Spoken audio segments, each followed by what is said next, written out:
दोस्तों, आज मैं आपको मोस्ट अनसॉल्व्ड और डिस्टर्बिंग केसेस के बारे में बताऊंगा। 3 ऐसे most disturbing and unsolved cases की बात आज हम करेंगे। दोस्तों, पहला जो केस है वो है द इंसिडेंट एट डयाटलॉव पास। दोस्तों, ये कहानी है फरवरी 1959, यकम फरवरी 1959, जब 9 स्काई हाइकर्स उनको कहते हैं जो पहाड़ों पर हाइकिंग करते हैं मुख्तलिफ, जैसे कि माउंट एवरेस्ट हो गया, K2 हो गया, इन पर जो वो हाइकिंग करते हैं उनको स्काई हाइकर्स कहा जाता है, जो ऊंचे पहाड़ों पर हाइकिंग करते हैं। उनकी डेड बॉडीज़ बरामद होती हैं राशा में वाक़ यूरल माउंटेन्स, एक रेंज है, उसमें एक पास है डयाटलोव पास, उधर से उनकी डेड बॉडीज़ बरामद होती हैं। दोस्तों, जिस रात ये इंसिडेंट हुआ उस रात उस ग्रुप ने जो है वो कैंप लगाया था, अपने नॉर्मल वे में कैंप लगाया, डिनर किया, हंसी मजाक किया और सो गए। मगर दोस्तों, चीज़ें तब जो है वो वियर्ड होने लगी और तब हमें पता चला कि ये ग्रुप तो आज तक वापस ही नहीं आया उधर से। दोस्तों, फिर डेट आती है 26 फरवरी, जब जो सर्च करने गए थे उनके लोग, जो लोग उनको सर्च करने गए थे, उनको वहाँ पर उनका लगाया हुआ टेंट मिलता है। दोस्तों, उस टेंट से ये लगता है कि इस टेंट को अंदर से फाड़ा गया है और उन्होंने सराउंडिंग एरियाज़ में चेक किया तो उनको फुटप्रिंट्स मिले उसी ग्रुप के।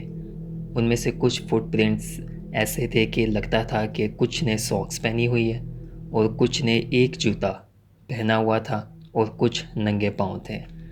दोस्तों, ये सब उसी टाइम होता है कि जब आप किसी चीज़ से खौफज़दा होते हैं तो आपको याद नहीं रहता कि मैंने जूते पहनने हैं, या ऑलरेडी आपने सॉक्सेस पहनी हुई हैं तो आपको याद नहीं रहता कि मैंने जूते पहने, या अगर एक जूता पहनने के लिए जो है वो रुका भी होगा तो दूसरा जूता पहनने का उसके पास टाइम नहीं होगा, क्योंकि वो इतने खौफज़दा हो चुके होंगे।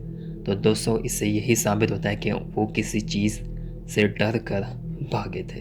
दोस्तों, जो ग्रुप उनको रिसर्च करने आया था उनको 2 बॉडीज़ मिलती हैं। पहले दफ़ा उनको सिर्फ 2 बॉडीज़ ही मिलती हैं और उन 2 बॉडीज़ में से किसी ने भी जो है वो जूते नहीं पहने हुए थे और ना ही उनके ऊपर कपड़े थे। उन्होंने सिर्फ जो है वो अंडरवियर पहना हुआ था। दोस्तों, उनके ऊपर कपड़े भी नहीं थे और वैसे ही उनकी डेड बॉडी जो है वो पड़ी हुई थी। दोस्तों, देखकर तो यही लगता था उनको कि हाइपोथर्मिया का केस है। हाइपोथर्मिया क्या होती है कि एक जो है वो ये एक ऐसी चीज़ है कि जब आप ज़्यादा कोल्ड टेम्परेचर्स में जाते हैं, विंडी कंडीशंस में जाते हैं, तो जो है वो आपको सराउंडिंग से हीट नहीं मिलती। तो जो बॉडी क्या करती है कि वो अंदर से जो हीट है उसको एब्जॉर्ब करने लगती है और अल्टीमेटली आपका बॉडी टेम्परेचर फॉल हो जाता है, विच लीड्स टू डेथ। दोस्तों, जैसे जैसे वक्त गुजरता गया जो है वो रिसर्चर्स ने उनको सर्च जो है वो करते गए तो उनको बॉडीज़ जो है वो मिलती गई, मुसलसल मिलती गई। दोस्तों, जब बॉडीज़ का जो है वो एग्ज़ामिन हुआ तो पता चला कि हाइपोथर्मिया तो कहीं से भी केस है ही नहीं। उनमें से एक दो बॉडीज़ की ज़ुबान ही नहीं थी, उनमें से कुछ बॉडीज़ को जो है वो ब्लड वॉमिटिंग हुई हुई थी और कुछ बॉडीज़ को एक ट्रॉमा या ब्रूटल असॉल्ट उन पर हुआ था। दोस्तों, ये एविडेंसेस उन बॉडीज़ को एग्जामिन करने के बाद मिले हैं। दोस्तों, उनके इर्द गिर्द बहुत सारी थ्योरीज़ जो है वो पेश की जाती हैं। या तो उनको यटी दिखा होगा, बिग फुट, जिसको जो कहा जाता है रशियन जो कल्चर में जो बिग फुट बहुत आम है, या यूएफओ, ग्रेविटी एनॉमलीज हो सकती हैं, या ड्रग ओवरडोज हो सकता है। मगर एक फिल्म मेकर ने एक जो है वो सबसे टेरिफाइंग जो थ्योरी जो पेश की है वो ये की है कि इंफ्रासाउंड किसी ने क्रिएट किया है। इंफ्रासाउंड क्या होता है कि एक साउंड क्रिएट किया जाता है जो कि जब हवा से जो है वो टकराता है तो एक हम का ऑडिबल साउंड जो है वो क्रिएट होता है, जो कि आपको पैनिक अटैक्स दे सकता है, आपकी हार्ट बीट तेज़ कर सकता है, आपको जो है वो सांस लेने में दुश्वारी आ सकती है। तो दोस्तों, ये थी पहली मिस्ट्री जो कि आज तक अनसॉल्व्ड है। दोस्तों, नेक्स्ट जो हमारे पास मिस्ट्री है वो है the mysterious disappearance of Malaysian airline flight 370। दोस्तों ये कहानी है मार्च 2014 की, जब एक बोइंग 777 प्लेन तकरीबन 250 पैसेंजर्स को लिए टेक ऑफ करता है मलेशिया से चाइना की तरफ। दोस्तों जैसे ही वो टेक ऑफ करता है तो less then in an hour जो है वो प्लेन कांटेक्ट अपना जो है वो छोड़ देता है। जो फ़्लाइट जो एयरपोर्ट्स पर जो होते हैं, जो फ़्लाइट्स को सारी मैनेज करते हैं, उनसे। दोस्तों मुख्तलिफ़ थ्योरीज़ पेश की गई हैं कि हो सकता है एलियन अबडक्शन हो, या यूएस ने कैप्चर किया होगा, या फिर जो है वो क्रैश हो गई हो इंडियन ओशन के अंदर। तो दोस्तों मुख्तलिफ़ थ्योरीज़ पेश की हैं और नेटफ्लिक्स पर इसकी डॉक्यूमेंट्री भी मौजूद है, MH370। आप वो भी जाकर देख सकते हैं।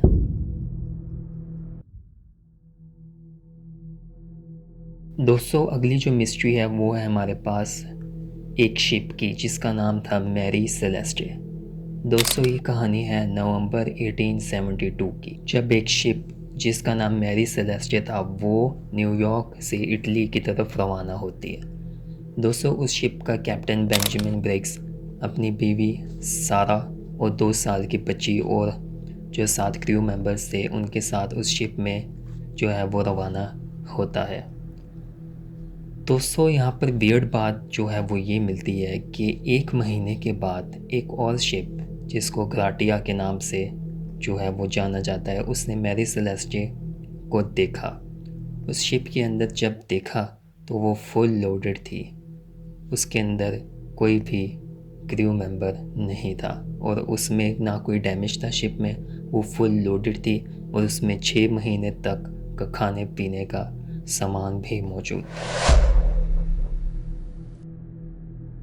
दोस्तों वो क्रू मेंबर किधर गया, उनमें से एक भी वहाँ पर क्यों ना था? उन्हों को जो है वो उनको क्या ज़रूरत पड़ी थी कहीं जाने की, या उनके साथ क्या हुआ, या क्या इसका जो शिप का था वो कोई पैरानॉर्मल जो है वो उसमें एक्टिविटी थी, या क्या उसका क्या डार्क ट्रुथ था? दोस्तों ये एक मिस्ट्री रह गई है। दोस्तों थ्योरीज ये कहती हैं कि एक जाइंट मॉन्स्टर या ऑक्टोपस जो है वो उनको जो है वो मतलब उनको मार दिया, मगर शिप को कोई नुकसान क्यों नहीं आया? दोस्तों ये एक मिस्ट्री ही रह गई है कि एक इतना अच्छा कैप्टन बेंजामिन ब्रिग्स एक इतनी अच्छी शिप को क्यों छोड़ेगा। तो दोस्तों ये थी आज की वीडियो। आई होप आपको वीडियो पसंद आई होगी। लाइक करें, शेयर करें, सब्सक्राइब करें। मिलते हैं नेक्स्ट वीडियो में, तब तक के लिए स्टे सेफ।